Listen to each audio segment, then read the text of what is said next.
Hey boss, welcome to the Blogger Breakthrough Podcast. I'm your host, Liz Stapleton from elizabethstapleton.com and founder of the Blogger Breakthrough Summit. Today we're talking about page builders with Pete McPherson from Do You Even Blog? He covered it during our 2020 summit. Remember, if you want to make sure that you get notified when registration opens for our next summit in 2021, sign up to our newsletter. You can do that at the link in the show notes or simply go to bloggerbreakthrough.com/newsletter. Now let's take a listen to part of his summit session to learn what page builders are and why they're awesome and which ones you should use and which ones you should avoid. So, because when you start blogging, there's obviously a lot of tech overwhelm, even just getting a theme set up, But after you've been at it for a while, you kind of reach the point where you need something to make pretty pages, not necessarily for blog posts, although sometimes depending, but landing pages and sales pages and all that. And so then you start digging into page builders and it's like a whole nother level of overwhelm. Yeah, totally. And kind of which ones are good. Now, I love Thrive Themes products, but they were slowing down my site. So I've been moving away from them. Yeah. It's hard to force myself to learn a new tool. So that's one solution out there, but some of the others, I don't know how familiar you are with them, just kind of touch on them. I think there's Divi, Beaver Builder. Yeah.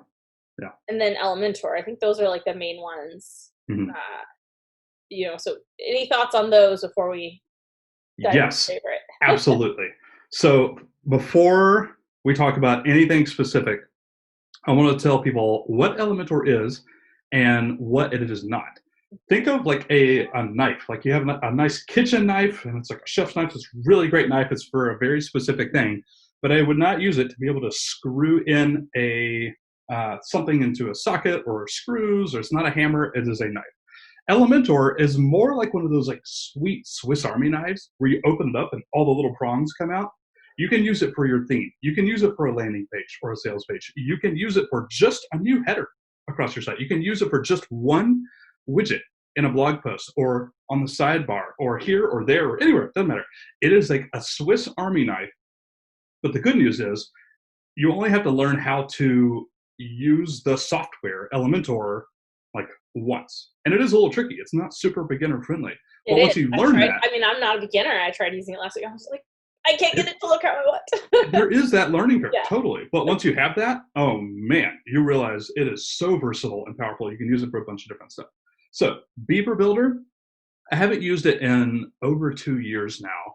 It worked really well when I used it, but it was still like a little limited and it's not an Elementor. And I was like, whatever. I wasn't very impressed with it. Mm-hmm. Divi, I tell everybody in my membership community, every blogger that I can get my hands on, don't use Divi ever, period. If you do, you're doing yourself a major disservice. It slows down your site, and it has since the day they created it. The code behind the scenes is very heavy. It's terrible. The worst part is that Divi does not want you to leave Divi. If you were to change your theme, if you want to uninstall it, it is a huge pain. In fact, there are WordPress plugins out there specifically built for all the people who have been like, this is a nightmare. How do I leave Divi? Now, that's good news. There are people making plugins for it, but that should also be a very clear sign of don't use Divi. It is slow. It has the same learning curve Elementor has. Mm-hmm. It just takes over your entire WordPress site, and if you're going to leave, it's a disaster. So those are my thoughts on all the other page builders. Those are the biggest ones. There are maybe like a few more. There's tons of other stuff in there. And I mean, I love Thrive. I really do love Thrive. It breaks my heart that it slowed down my site, that I was like, I'm making the choice that speed is better over the, things it can do.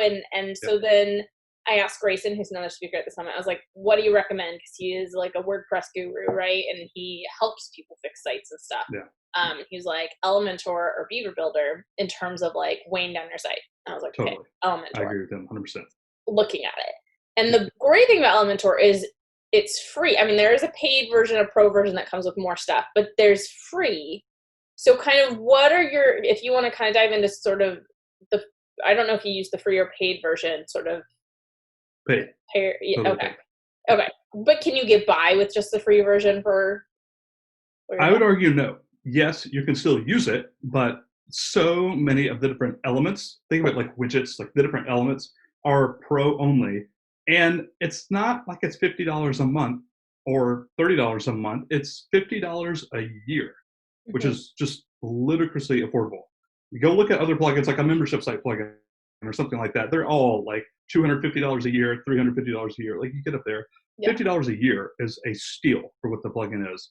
Yeah. Again, it's just because of the elements. Like if you don't want to use the theme builder, which is also pro only, there's still like you can't use a form, like a form, like an email opt-in or a contact form or anything. A pop-ups like that, again, pro only. You can use it, but it's limited. It is. But the pro version is $50 a year, so it's not. Pony it up. It's not a huge cost. Okay. Avoid eating out for like a week, or avoid eating out lunches for like a week, and it's paid for an entire year. So make one affiliate sale. That's right. Yeah, totally. Your ad revenue for a month or something, it pays for itself. Yeah. Okay, hopefully this little snippet helped you figure out page builders a bit more. Be sure to join me next week when I'll be sharing tips from Tracy Phobes on how to make money with sponsored content. Until then, I hope you have a great day.